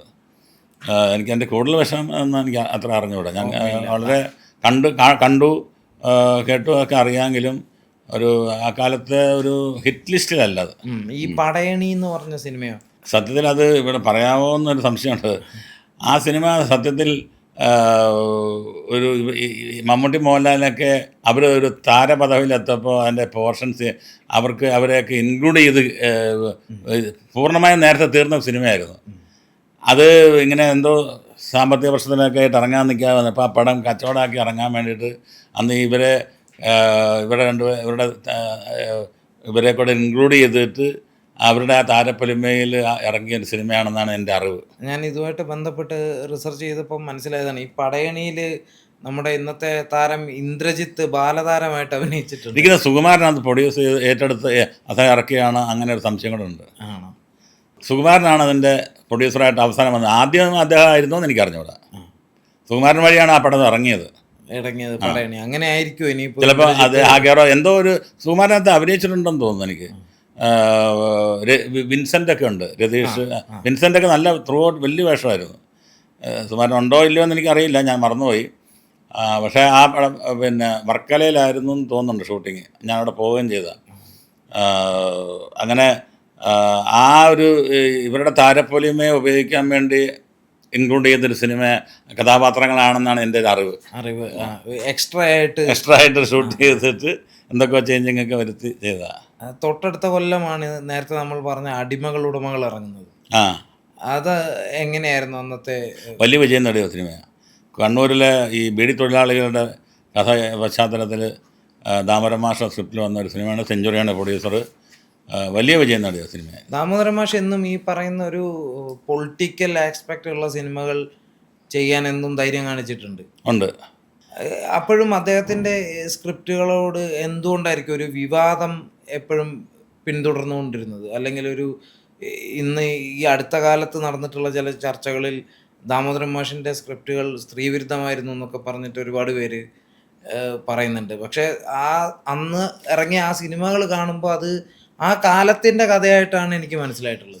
സ്ത്രീവിരുദ്ധ സിനിമകളൊന്നുമല്ല. വാർത്ത എന്ന് പറഞ്ഞ സിനിമയിലൊക്കെ സിനിമയൊക്കെ ചെയ്തിരിക്കുന്ന കഥാപാത്രങ്ങൾ എത്ര ഗംഭീരമാണ്. പത്രാധിപർ ഇതായിട്ട് വരുന്നതും കളക്ടറായിട്ട് വരുന്നതൊക്കെ ഭയങ്കര ബോൾഡ് കഥാപാത്രങ്ങൾ ദാമോദരൻ മാഷ സ്ക്രിപ്റ്റിൽ ലേഡീസിൻ്റേത് വന്നിട്ടുണ്ട്. ഭയങ്കര പവർഫുൾ വന്നിട്ടുണ്ട്. സ്ത്രീവിരുദ്ധതയായിട്ടൊന്നും എനിക്ക് അങ്ങനെ തോന്നിയിട്ടില്ല ഒന്നിൽ. പിന്നീട് 88 ഡെന്നിസ് ജോസഫിൻ്റെ സംവിധാനത്തിൽ മനുവങ്കിള് വരുന്നത്. അതിനകത്ത് വളരെ രസകരമായിട്ട് പറയാവുന്നതാണെങ്കിൽ മമ്മൂട്ടി, മോഹൻലാൽ, സുരേഷ് ഗോപി ഉൾപ്പെടെ ഉള്ളൊരു സിനിമയാണ്. ബാലചിത്രമായിരുന്നത്. അതെ. പക്ഷേ പിന്നെ നാഷണൽ അവാർഡും കിട്ടി. ആ സിനിമ ജൂബിലി പ്രൊഡ്യൂസ് ചെയ്ത സിനിമയാണ്. എനിക്ക് തോന്നുന്നു ഡെന്നിസ് ജോസഫ് ആദ്യം സംവിധാനം ചെയ്ത സിനിമയും കൂടെയായിരുന്നത്. ഇതിനകത്ത് മോഹൻലാൽ വരുന്നത് മോഹൻലാലായിട്ട് തന്നെയാണ്. അതെ അതെ. ഞാൻ കള്ളനൊന്നും അല്ല. അത്യാവശ്യം സിനിമയിലൊക്കെ അഭിനയിക്കുന്ന ഒരാളാ. പേര് മോഹൻലാൽ. പിള്ളേരുടെയൊക്കെ ഒരു ഇതായിട്ടാണ് ഒരു അങ്ങനത്തെ ഒരു സിനിമയായിരുന്നു. അപ്പം അതിന് അന്ന് പിന്നെ മമ്മൂട്ടിയുടെ എത്രയോ സിനിമകൾ ഡെന്നിസ് ജോസഫ് എഴുതി ഹിറ്റ്. മോഹൻലാലിൻ്റെ രാജാവിൻ്റെ മൻ പോലെ അയാളെ സൂപ്പർ താരപദവി എത്തിച്ച തമ്പി കണ്ണനാരത്തിൻ്റെ അതിനടുത്ത് കഥാകൃത്ത് ഡെന്നിസ് ജോസഫ്. അപ്പം അദ്ദേഹം ഒരു സിനിമ അതുപോലത്തെ ഒരു കൗതുകമുള്ളൊരു സിനിമ ചെയ്തപ്പോൾ അതിന് പ്രാധാന്യമുണ്ട്. ആശ്രമാർ കെട്ടി അവർ വന്ന് അഭിനയിച്ചു. അവർ നോക്കിയില്ല ഇത് പിള്ളേരുടെ പടമല്ലേ എന്ന് വിചാരിച്ച് മാറി നിന്നൊന്നുമില്ല. ഡെന്നിസ് ജോസഫ് എന്ന് പറയുന്ന ഒരു ഫിലിം മേക്കർ അല്ലെങ്കിൽ ഒരു സ്ക്രിപ്റ്റ് റൈറ്റർ, അദ്ദേഹമായിട്ടുള്ളൊരു കണക്ഷൻ എങ്ങനെയാണ്? അല്ലെങ്കിൽ അദ്ദേഹത്തിൻ്റെ സിനിമകളിൽ വർക്ക് ചെയ്തൊരു എക്സ്പീരിയൻസ്? അദ്ദേഹത്തെ ഞാൻ പരിചയപ്പെടുന്നത് ജൂബിലി ജോയി അദ്ദേഹത്തിൻ്റെ സഹോദരന്മാർ വഴിയാണ്. ഞാൻ ഈറൻ സന്ധ്യ എന്ന് പറയുന്ന ജയസാർ ചെയ്ത ഒരു സിനിമയിൽ കഥാകൃത്തായിട്ട് വന്നത്. അത് പ്രൊഡ്യൂസ് ചെയ്ത് ജോസ് പ്രകാശിൻ്റെ മകൻ രാജൻ ജോസഫ്. രാജൻ ജോസഫായിട്ട് എറണാകുളത്തേക്ക് വരുമ്പോൾ എപ്പോഴും കാണാൻ അദ്ദേഹത്തിന് നല്ലൊരു ടെക്സ്റ്റൈൽ ഉണ്ടായിരുന്നു. അപ്പോൾ അവിടെ നമ്മൾ ഡ്രസ്സ് തയ്ക്കാൻ പോകും. അപ്പോൾ അങ്ങനെ ഒരു ബന്ധം ഒരു സിനിമ എടുക്കുന്ന കാര്യം പറയും. ഇങ്ങനെ ആരാണ്? അപ്പോൾ രാജൻ ജോസഫ് എന്ന് പറയും ഇതിൻ്റെ കഥ ഡെന്നീസാണ്. ഡെന്നീസ് എൻ്റെ അച്ചായൻ്റെ പെങ്ങളുടെ മകനാണ്, ഏറ്റുമാനൂർ കെട്ടിച്ചത് എന്ന് പറയും. അതിനുശേഷം ഈ ജൂബിലിയുടെ പടങ്ങളിൽ തുടങ്ങിയ സമയത്താണ് ഞാൻ നേരിട്ട് പരിചയപ്പെടുന്നത്. ഒരു വർഷം ജിമ്മിയുടെ കൂടെ ഇവിടെ നോർത്ത് റെയിൽവേ സ്റ്റേഷൻ്റെ ബാക്കിൽ ഡെന്നീസ് ജോസഫ് കുറേ നാൾ അവിടെ വീടുണ്ടായിരുന്നു. അവിടെ ആയിരുന്നു എല്ലാവരും. അവിടെ ചെല്ലുമ്പോൾ ഷിബു ചക്രവർത്തി, ഗായത്രി അശോകൻ, ഇവരെല്ലാവരും അവിടുത്തെ ആൾക്കാരും. അന്ന് ഡെന്നിസ് പയ്യ എഴുത്തൊക്കെ തുടങ്ങി. എന്ന് പറഞ്ഞിട്ടൊരു അത് ഇരാളിയുടെ ടക്ക് പത്രങ്ങളൊക്കെ ഉണ്ടായിരുന്നു. പക്ഷേ അവരുമായിട്ട് വരുന്ന ഞാൻ ചെല്ലുന്ന സമയത്ത് പുള്ളിയുടെ കണക്ഷൻസൊക്കെ ഇവരുമായിട്ടാണ്. അത് ഗായത്രി അശോകനും പുള്ളിയും കുറവനങ്ങാട് ദേവമാതാ കോളേജിൽ ഒന്നിച്ച് പഠിച്ചത്. ഒന്നിച്ച് പഠിക്കുകയൊക്കെ ചെയ്തതാണ്. നാട്ടുകാരുമൊക്കെ ഉള്ള ബന്ധങ്ങളുണ്ട്. അന്ന് അശോകൻ കേരളത്തിലെ ഏറ്റവും ടോപ്പ് ഇപ്പോൾ ഡിസൈനിങ്ങിൻ്റെ ആളും കൂടിയാണ്. ഷിബു പാട്ടൊക്കെ എഴുതി നല്ല രീതിയിൽ വരുന്നു, സ്ക്രിപ്റ്റ് എഴുതും. അപ്പോൾ അവിടെ വെച്ചാണ് ഞാൻ പിന്നെ ഡെന്നീസുമായിട്ട് സൗഹൃദമായി. എറണാകുളത്ത് ഞാൻ തിരുവനന്തപുരത്ത് താമസിക്കുന്നത്. എറണാകുളത്ത് എപ്പോൾ വന്നാലും ട്രെയിൻ ഇറങ്ങിയാലേ പെട്ടെന്ന് കയറാം അങ്ങോട്ട്. അവിടെ പോയി കിടക്കും. അങ്ങനെ ഒരുപാട് ഒരു സൗഹൃദം. അതൊരു അദ്ദേഹത്തിൻ്റെ മരണം വരെ ഒരു വലിയ റിലേഷൻഷിപ്പ് തന്നെയായിരുന്നു. അദ്ദേഹം അത് നമുക്ക് അങ്ങനെ ഒരു വേർതിരിവുണ്ടായില്ല, ഒരു കുടുംബാംഗം പോലെ തന്നെയായിരുന്നു. അദ്ദേഹത്തെ പോലെ ഒരു റൈറ്ററിൻ്റെ അഭാവം ഇന്ന് മലയാള സിനിമയിൽ കാര്യമായിട്ടുണ്ടോ? എഴുതിയതെല്ലാം അദ്ദേഹത്തിൻ്റെ നല്ല കാമ്പുള്ള സംഭവങ്ങളായിരുന്നു. എന്നുവെച്ച് കാമ്പില്ലാത്ത എന്നല്ല, ഓരോ കാലഘട്ടത്തിലും നല്ല ആൾക്കാർ വരും. പക്ഷെ അദ്ദേഹമൊക്കെ എഴുതിയിട്ടുള്ളത് ഭയങ്കര എന്നും അന്തസ്സായിട്ട് നിൽക്കും. എപ്പോൾ ഒരു റീവാച്ചിന് എപ്പോഴും പറ്റുന്ന സിനിമകളാണ് എന്ന് തോന്നിയിട്ടുണ്ട്. പല സിനിമകളും വീണ്ടും വീണ്ടും കാണാൻ നമുക്ക് തോന്നും. എന്ന് വെച്ചാൽ മോശപ്പെട്ടെന്നല്ല, അത്രയും ആകാത്ത സിനിമകളും ഉണ്ടായിട്ടുണ്ട്. ഇന്നും പുതിയ ഓരോരുത്തർ വന്ന് ഇപ്പോൾ പുതിയ ആൾക്കാർ അന്ന് അവരൊക്കെ എഴുതി അത്രയും തിരക്കഥകൾ ഇന്നത്തെ പുതിയ വരുന്നവർക്ക് പറ്റുമെന്ന് എനിക്ക് തോന്നുന്നില്ല ഇപ്പം. ഈ രാജാവിൻ്റെ മകൻ നമ്മൾ നേരത്തെ സംസാരിച്ചു, അതും ഡെന്നിസ് ജോസഫിൻ്റെ സ്ക്രിപ്റ്റാണ്. അതെ, മോഹൻലാലിനെ ഒരു സൂപ്പർ സ്റ്റാർ ആക്കിയ സിനിമ. ആ സിനിമയുടെ ഒരു ഓർമ്മകൾ എന്താണ്? ആ സിനിമയുടെ ഓർമ്മകൾ, തമ്പി എനിക്ക് ഇതേപോലെ തന്നെ വളരെ അടുപ്പമുള്ള ഒരാളാണ്. ശശികുമാർ നാട്ടുകാരനാണ്, പറഞ്ഞൊക്കെ വന്നാൽ പുള്ളിത്തെറിച്ച് ബന്ധങ്ങളൊക്കെ ഉണ്ട്. ശശികുമാർ സാറിനോട് അസിസ്റ്റൻ്റായിരിക്കുന്ന കാലം തൊട്ടുള്ള ബന്ധം, കാഞ്ഞിരപ്പള്ളി കിടക്കുന്നത്ത് വീട്, നമ്മുടെ നാട്, അത്രയും ഒരുപാട് റിലേഷൻ, പല രീതിയിലുള്ള കണക്ഷനുണ്ട്. അതും ഇതുപോലെ നമ്മളൊരു കുടുംബം പോലെ, മദ്രാസിൽ പോയാൽ പുള്ളിയുടെ വീട്ടിൽ പോകുക, അവിടെ താമസിക്കുക, അങ്ങനെയൊക്കെ ഉള്ളൊരു ഭയങ്കര ബന്ധമുള്ള ഒരു കണക്ഷനാണ്. ആ ബന്ധത്തിൽ കൂടിയാണ് പിന്നെ ഈ ഡെന്നിസ് ജോസഫിൽ പുള്ളി മമ്മൂട്ടിയായിട്ട് സിനിമ ചെയ്യാൻ 1-2 സിനിമകൾ കഴിഞ്ഞ് നിൽക്കുന്ന അവസരത്തിലാണ് ഡെന്നിസ് ഇവിടെ മമ്മൂട്ടി പടങ്ങളൊക്കെ എഴുതി സ്കോർ ചെയ്ത് വരുന്ന സമയം. അങ്ങനെയാണ് എനിക്ക് തോന്നുന്നത് ആദ്യം മമ്മൂട്ടി വഴി എന്തോ ആലോചിക്കുകയായിരുന്നു തോന്നിട്ട് രാജാവിൻ്റെ മകൻ. പിന്നീടാണത് മോഹൻലാലിലേക്ക് മാറുകയും ഒരു ദിവസം ഞാനിട്ട് പറഞ്ഞിരുന്നു, ഞാൻ കൊടൈക്കനാലിൽ, തമ്പി പറഞ്ഞു ഞാൻ കൊടൈക്കനാലിൽ പോവാണ്, അന്ന് ജോഷി ഡയറക്റ്റ് ചെയ്യുന്ന ജനുവരി ഒരു ഓർമ്മയുടെ ഷൂട്ടിങ് കൊടൈക്കനാൽ നടക്കായിരുന്നു. അവിടെ മോഹൻലാലിൻ്റെ അടുത്ത് കഥ പറയാൻ പോവുകയാണ് ഞാൻ. മോഹൻലാലിൻ്റെ ഡെന്നിസ് ജോസഫ് ആണ് ഇത് എഴുതുന്നത്. അതാണ് പിന്നീട് രാജാവിൻ്റെ മകനായിട്ട് വരുന്നത്. എറണാകുളത്ത് ഷൂട്ടിംഗ് സമയത്ത് ഞാൻ പല പ്രാവശ്യം പോവുകയും അതിൻ്റെ ക്ലൈമാക്സ് ഇവിടെ പിന്നെ അമ്പലമുടി ഹൗസിൽ ഷൂട്ട് ചെയ്യുന്ന സമയത്തൊക്കെ കൂടെ പോവുകയൊക്കെ ചെയ്തിരുന്നു.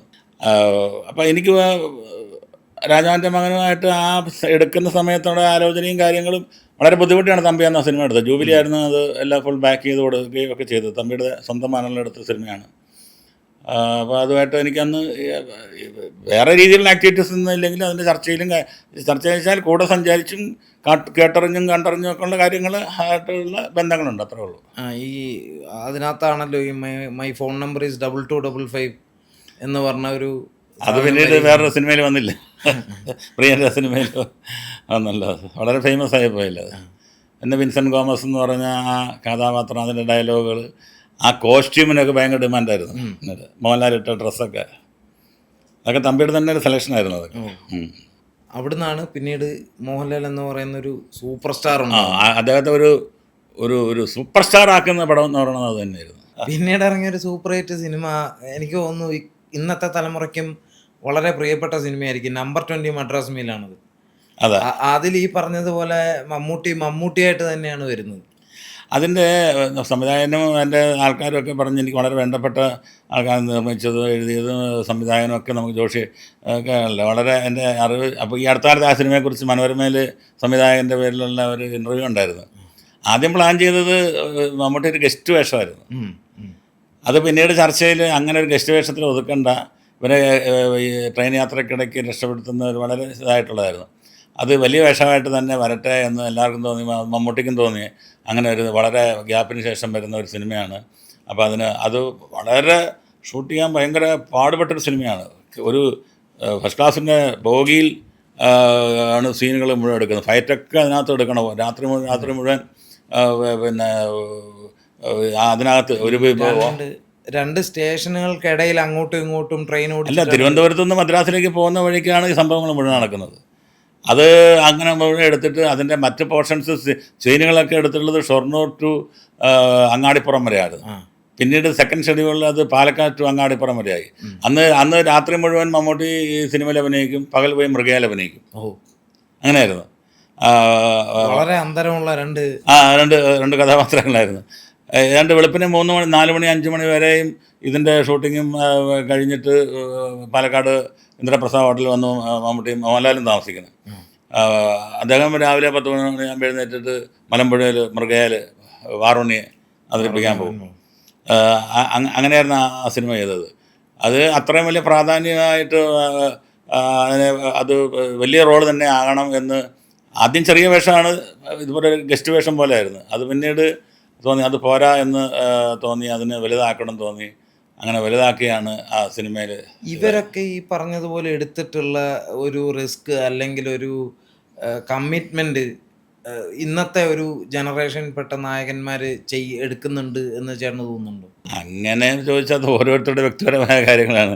എനിക്ക് ഇന്നൊരു പടം തീർക്കണം, വെളുപ്പിന് വരെ നിൽക്കണം, അതിനുശേഷം 11 മണി തൊട്ട് വേറെ പടത്ത് അഭിനയിക്കണം, അഭിനയിച്ചാൽ പറ്റുമല്ല, അതിന് എന്തെങ്കിലും പ്രോബ്ലം ഉണ്ടോ എന്ന് ചോദിച്ചാൽ ചിലപ്പോൾ അങ്ങനെ ഇപ്പോൾ ചെയ്തായിരിക്കും. അല്ലാതെ ഇവരെടുത്താലുള്ള അന്ന് അങ്ങനെയായിരുന്നു അതിൻ്റെ ഒരു അങ്ങനെ എടുത്താലേ അത് തീരുവള്ളായിരുന്നു. അപ്പോൾ അതിനകത്ത് അദ്ദേഹം അങ്ങനെ ഒരു സമീപനം എടുത്തു, അങ്ങനെ വന്ന് അഭിനയിച്ചു. ഇന്നും സിനിമ അങ്ങനെ ചെയ്യേണ്ടവർക്ക് ചെയ്യാം. അപ്പോൾ അങ്ങനെ ചെയ്യുന്നുണ്ടോ എന്ന് ചോദിച്ചാൽ അങ്ങനെ ഒരു അവസരം നമ്മൾ കണ്ടിട്ടില്ല, അതുകൊണ്ടായിരിക്കാം. പിന്നീട് ഇവന് ഒന്നിച്ച് വന്നൊരു സിനിമ കേരളത്തിലെ വളരെ ഹിറ്റ് എന്ന് പറയാവുന്ന ഒരു സിനിമയാണ് ഹരികൃഷ്ണൻ. അതെ അതെ അതെ. അത് 2 ക്ലൈമാക്സ് ഉള്ള സിനിമയായിട്ട് ഇറങ്ങിയ ഒരു സിനിമ. ഹരികൃഷ്ണൻസ് ഒക്കെ ഇറങ്ങുന്ന സമയത്ത് ഇവരൊക്കെ താരപ്പൊലിമയുടെ അങ്ങേറ്റത്താണ്. നമ്പർ 20 സമയത്തും അങ്ങനെ തന്നെയായിരുന്നു. 2 ധ്രുവങ്ങളിൽ നിന്ന് മലയാള സിനിമയെ അവർ നയിക്കുകയാണ് അവരുടെ ഇതിൽ. അപ്പോൾ ആ സമയത്താണ് ആ സിനിമ വരുന്നത്. അത് കഴിഞ്ഞിട്ട് പിന്നീട് അവർ വളരുക. അപ്പോൾ അവർക്ക് താരപ്പൊലിമയ്ക്ക് അത് പ്രൊഡ്യൂസ് ചെയ്തത് പ്രണവ് ആർട്സാണ്. അതായത് മോഹൻലാലിൻ്റെ കമ്പനിയാണ് അത് പ്രൊഡ്യൂസ് ചെയ്തത്. അപ്പോൾ ഇങ്ങനെ ഫാസിൽ പാച്ചിക അങ്ങനെ ഒരു കഥ പറഞ്ഞു. 2 പേർക്ക് ഈക്വലുള്ള ഒരാൾക്ക് വേഷം കുറഞ്ഞാൽ ഇവിടെ പ്രശ്നമാവും, ഒരാൾക്ക് വേഷം ഇവിടെ പ്രശ്നമാവും. അപ്പോൾ അതിൻ്റെ ക്ലൈമാക്സ് പോലും ഒരാൾ അവർക്ക് കിട്ടുമോ ഇന്നാർക്ക് കിട്ടുമോ എന്ന് ചില സ്ഥലങ്ങളിൽ അരികി കിട്ടും, ചില സ്ഥലത്ത് കൃഷ്ണൻ കിട്ടും. അങ്ങനെയാണ് ആ സിനിമ അതിനെ കൊണ്ടുവന്നത്. പക്ഷേ ഇതൊന്നും വളരെ കൃത്യമായ രീതിയിൽ അതിനെ ഫലിപ്പിച്ച് ജനങ്ങളുടെ എത്തിക്കാൻ അവർക്ക് കഴിഞ്ഞു. ജൂഹി ചൗളയായിരുന്നു അന്ന്. നല്ല പാട്ടുകൾ ഔസേപ്പച്ചൻ്റെ നല്ല മനോഹരമായ പാട്ടുകൾ, എല്ലാം ഹിറ്റല്ലേ. അപ്പോൾ ഭയങ്കര വിജയം നേടിയൊരു സിനിമയായിരുന്നത്. അതിൻ്റെ കൂടെ തന്നെ മോഹൻലാലിൻ്റെ ഒരു സിനിമയും വന്നിരുന്നു. ഒരു ഹീറോ അല്ല, ഒരു സുപ്രധാന വേഷം ചെയ്ത മറ്റേ സമ്മറിൻ ബദലഹേം, അതും ഭയങ്കര വിജയമായിരുന്നു. അതും മൾട്ടി സ്റ്റാർ പടമായിരുന്നു. അപ്പോൾ സുരേഷ് ഗോപിയും ജയറാമും അതിനകത്ത് വലിയ പടമായിരുന്നു. അതേ ദിവസം തന്നെയാണ് ആ പടം റിലീസ് ചെയ്തത്. ഒരു ഫെസ്റ്റിവലായിരുന്നു അത്, ഓണോ ക്രിസ്മസ് ആണെന്ന് ഞാൻ മറന്നുപോയി. പിന്നീട് ഒരു വലിയ ഇടവിന് ശേഷമാണ് നമ്പർ 20 മദ്രാസിൽ ഇവർ ഒന്നിച്ച് അഭിനയിക്കുന്നത്.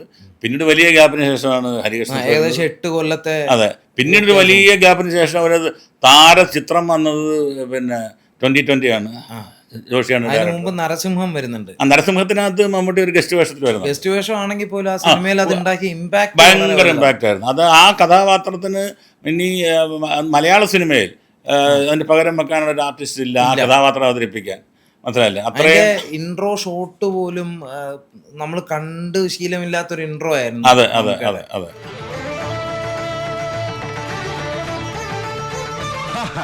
ഇത് ഹബീബ് പറഞ്ഞ പോലെ നരിയാണേ. നിർത്തണം എരപ്പാളികളെ. നിന്റെയൊക്കെ ശബ്ദം പൊങ്ങിയാൽ രോമത്തിന് കൊള്ളുകയല്ല എൻ്റെ. അങ്ങനെ ഒരു ഷാജി കൈലാസ് രഞ്ജിത്ത് ഒന്നിച്ച ആ സിനിമ ഭയങ്കര ഹിറ്റുണ്ടാക്കിയ സിനിമ. ആ സിനിമയിൽ ഒരു ഭാഗവാൻ അവർ ക്ഷണിച്ചപ്പോൾ പുള്ളി വന്നു അഭിനയിച്ചു. വളരെ മനോഹരമായിട്ട് ആ അഡ്വക്കേറ്റിനെ പ്രസൻറ്റ് ചെയ്തിട്ട് അദ്ദേഹം പോയി. നന്ദഗോപാൽമാരാർ. അതിന് ഇൻട്രൊഡക്ഷനൊക്കെ ഗംഭീരമായിരുന്നു. ആ സിനിമയ്ക്ക് ഭയങ്കരമായ ഗുണം അതിന് കിട്ടുകയും ചെയ്തു. ആ സിനിമയൊക്കെ ഇറങ്ങുന്ന സമയത്ത് ഈ പറഞ്ഞ പോലെ തിയേറ്ററിൽ ഈ ഫാൻ ഫൈറ്റ് ഉണ്ടായിരുന്നു. അത് 2 കൂട്ടരുടെ ഫാൻസ് ഉണ്ടായിരുന്നു. അവരെല്ലാം ഭയങ്കര കൈയടിയായിരുന്നു. അതിനുശേഷം വലിയ ഗ്യാപ്പിനേഷനാണ് 2020 വരുന്നത്. 2020ക്ക് ശേഷം ഇപ്പോൾ എത്രയോ വർഷം കഴിഞ്ഞിട്ടാണ് ഇപ്പോൾ പാട്രിയോട്ടിലേക്ക് എത്തുന്നത്. അതെ അതെ അതെ. പാട്രിയോട്ടിൽ ഈ പറഞ്ഞ പോലെ ഇവർ മാത്രമല്ല, മറ്റ് ഈ 2020 പോലെ കുറെ അത്ര ഇല്ലെങ്കിലും ഇന്ന് അറിയപ്പെടുന്ന ഏറ്റവും കൂടുതൽ നല്ല ഉള്ള കുഞ്ചാക്കോബനും ഭഗതും ഒക്കെ അതിനകത്ത്, നയൻതാരയൊക്കെ അതിനകത്ത് വലിയ ലെവലിൽ വന്നിട്ടുണ്ട്. ഈ 2020യുടെ ഓർമ്മകൾ ചേട്ടൻ എങ്ങനെയാണുള്ളത്? 2020 ആർട്ടിസ്റ്റുകൾക്ക് വേണ്ടിയിട്ട് അല്ലെങ്കിൽ അമ്മയ്ക്ക് വേണ്ടിയിട്ട് എടുത്തൊരു സിനിമയല്ലേ. അപ്പോൾ അതിനകത്ത് കഴിയുന്നത്ര ആൾക്കാരെ അതിനകത്ത് ഇൻക്ലൂഡ് ചെയ്യണമെന്നുള്ളത് അതിൻ്റെ ഡയറക്ടർക്കും നിർമ്മിച്ചവർക്കും എല്ലാവർക്കും ഉണ്ടായിരുന്നു. അതിന് പറ്റിയ ഒരു കഥ കണ്ടെത്തി കഴിഞ്ഞ് ഒരുപാട് എനിക്ക് വേണ്ടി 1.5 വർഷത്തോളം 1-2 വർഷത്തോളം അതിൻ്റെ തിരക്കഥയിൽ ഇങ്ങനെ ഡെവലപ്മെൻറ്റ് ചെയ്ത് ദിലീപൊക്കെ ഇരുന്നു, ഇങ്ങനെ ആയിട്ടിരുന്നു, മമ്മൂട്ടി മോഹൻലാലിൻ്റെ കഥ പറഞ്ഞു, ഇങ്ങനെ ഓരോരുത്തർക്കും അതിനകത്ത് വന്ന എല്ലാവർക്കും നല്ല പ്രാധാന്യമാണ്. അപ്പോൾ അങ്ങനെ ഒരു ആയിട്ടാണ് ആ സിനിമ. അത് ഒരുപാട് ഡിസ്കഷനും ഒരുപാട് ചർച്ചയും പിന്നെ മറിച്ചിലുകളും ഒക്കെ വരുത്തി 2 കറക്റ്റായിട്ട് പ്ലേസ് ചെയ്തിട്ടാണ് ആ സിനിമ വന്നിരിക്കുന്നത്. കണ്ടത് മനസ്സിലാവും. പിന്നെ ഇനിയിപ്പോൾ പാട്രിയോട്ടാണ്. ഇനിയിപ്പോൾ നമുക്ക് കാത്തിരിക്കാം. മെയ് 1 ഇറങ്ങണം. മലയാളം കണ്ട ഏറ്റവും വലിയൊരു ഹിറ്റായിട്ട് അത് മാറും എന്നാണ് കരുതുന്നത്. തീർച്ചയായിട്ടും ഭയങ്കരമായ അഡ്വാൻസ് ബുക്കിങ്ങുകളും GCCയിലും എൻ്റയർ വേൾഡിൽ ഭയങ്കര റിയാക്ഷനാണ്. അതിൻ്റെ ടിക്കറ്റ് ബുക്കിങ്ങിലൊക്കെ ആൾക്കാർ വളരെ പ്രതീക്ഷയോടെ കാത്തിരിക്കുകയാണ്. പ്രത്യേകിച്ച് ഗൾഫിലൊക്കെ ഈ യുദ്ധത്തിൻ്റെ ഒരു ഭീതിയൊക്കെ നിന്ന് ആടും വാഴയൊക്കെ മാറ്റിമറിച്ചു. ഇപ്പോൾ ഇതോടെ വരുമ്പോഴത്തേക്ക് എനിക്കൊന്ന് കേരളത്തിലേക്കൊക്കെ കൂടുതൽ പൈസ ഓവർസീസിൽ നിന്നൊക്കെ വരാൻ സാധ്യത ഉള്ള പോലെ തോന്നുന്നു. അത്രമാത്രം ജനം കാത്തിരിക്കുന്നുണ്ട്. ഈ ഫെസ്റ്റിവലിന് ഇവിടെ അവധിക്കാലമൊക്കെ ആഘോഷിക്കാനായിട്ട് പക്ക സമയത്താണ് സിനിമ വരുന്നത്. ഞാനും കാത്തിരിക്കുന്ന സിനിമയാണ്. 1-ാം തീയതി തന്നെ കാണണം. ചേട്ടനിപ്പം മലയാള സിനിമയിൽ ഏകദേശം 10,500 സിനിമകളോളം ചെയ്തിട്ടുണ്ട്. അപ്പം ഇതിനിടയിൽ ഇവരുടെ 2 പേരുടെയും ഒട്ടേറെ സിനിമകൾ ചെയ്തിട്ടുണ്ടാവും. ഇവരുമായിട്ടുള്ളൊരു ആത്മബന്ധം ഞാൻ ഈ അവർ വന്ന ഏകദേശം കാലഘട്ടങ്ങളിലൊക്കെ ഞാനിങ്ങനെ സിനിമയിൽ ഇങ്ങനെ എഴുത്തും കാര്യങ്ങളൊക്കെ ആയിട്ട് മാഗസിനൊക്കെ ആയിട്ട് റിപ്പോർട്ടിങ്ങിനായിട്ട് നിന്നു. ആ കാലം തൊട്ട് കാണുന്നോ അതേ സൗഹൃദവും അതേ ഇതും അവരുമായിട്ട് കീപ്പ് ചെയ്യാനും പിന്നെ കൂടുതൽ ബന്ധങ്ങൾ പല അവസരങ്ങളും ഒന്നിച്ച് യാത്ര ചെയ്യാനും പിടിക്കാനും ഫോൺ വിളിയും കാര്യങ്ങളും ഒക്കെ ആയിട്ട് ബന്ധപ്പെടാനൊക്കെ ധാരാളം അവസരങ്ങളുണ്ടായിട്ടുണ്ട്. അവരെത്ര തരം വന്നാണെന്നാലും നമുക്ക് അവിടെ ചെല്ലുമ്പോൾ നമ്മളുടെ ഒരു സ്നേഹവും ഇഷ്ടവും നമ്മളാവശ്യമില്ലാതെ അവരെ ബുദ്ധിമുട്ടിക്കാൻ പോകാറില്ല. ഇതില്ല. പിന്നെ അവരെ അവർക്ക് നമ്മൾ കൊടുക്കാവുന്ന ബഹുമാനം കൊടുത്തുകൊണ്ട് തന്നെ നമ്മൾ അവരെ സ്നേഹിക്കുകയും ഇഷ്ടപ്പെടുകയും നമുക്കുള്ള സ്വാതന്ത്ര്യം അവർ തരികയും ചെയ്യുന്നുണ്ട്. ആ രീതിയിൽ തന്നെ നമ്മൾ അവരെ കാണുന്നു. അപ്പുറത്തേക്കുള്ള കാര്യങ്ങളിലേക്കൊന്നും നമ്മളെല്ലാം നല്ല സൗഹൃദവും നല്ല സ്നേഹബന്ധം ഇന്നും അവരും തരുന്നു. നമ്മളത് അവരെ സൂക്ഷിക്കുന്നു. പിന്നെ എൻ്റെ ഒരു പേഴ്സണൽ സംശയമാണ്. അതായത് ഈ 80കൾ അവസാനം മുതൽ 90കളിൽ ജനിച്ച ഞാനടക്കമുള്ളവർ ഏറ്റവും കൂടുതൽ സ്ക്രീനിൽ വായിച്ചിട്ടുള്ള പേരാണ് PRO വാഴൂർ ജോസ്. പക്ഷേ ഞങ്ങൾ ഈ മുഖം കാണാൻ വളരെ വളരെ വളരെ വൈകിയാണ് ഇന്ന ആളാണ് വാഴൂർ ജോസ് എന്ന് മനസ്സിലായത്. എന്തുകൊണ്ടാണ് ഒരു ഇൻ്റർവ്യൂവോ അല്ലെങ്കിൽ അത്തരം ഒരു സെൽഫ് പബ്ലിസിറ്റി എന്ന് പറയുന്ന ഒരു കാര്യം ചെയ്യാതിരുന്നത്? ഞാൻ ഈ പണിയല്ല ചെയ്യുന്നത്. ആൾക്കാരുടെ അടുത്ത് പോയി അവരെ ഇൻ്റർവ്യൂ ചെയ്യും കാര്യങ്ങളൊക്കെ അല്ലേ ചെയ്യുന്നത്.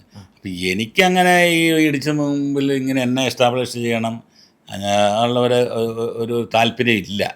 കഴിവ് ഞാനൊരു സ്ക്രീനിൻ്റെ ബാക്കിലും ക്യാമറയുടെ ബാക്കിലും വളരെ അപൂർവമൊക്കെ ചിലപ്പോൾ വല്ല സെറ്റിലോ വല്ല പൂജയ്ക്കൊക്കെ ചെല്ലുമ്പോൾ ഒന്ന് നിൽക്കാൻ പറയുമ്പോൾ ഒന്ന് നിന്ന് പോകുന്നതല്ലാതെ എനിക്ക് ഈ ആൾക്കാരുടെ കൂടെ നിന്ന് ഫോട്ടോ എടുത്ത് ഇങ്ങനെ ഫേസ്ബുക്കിലിടുക അങ്ങനെയുള്ള സ്വഭാവങ്ങളൊന്നും വളരെ ഇതാണ്.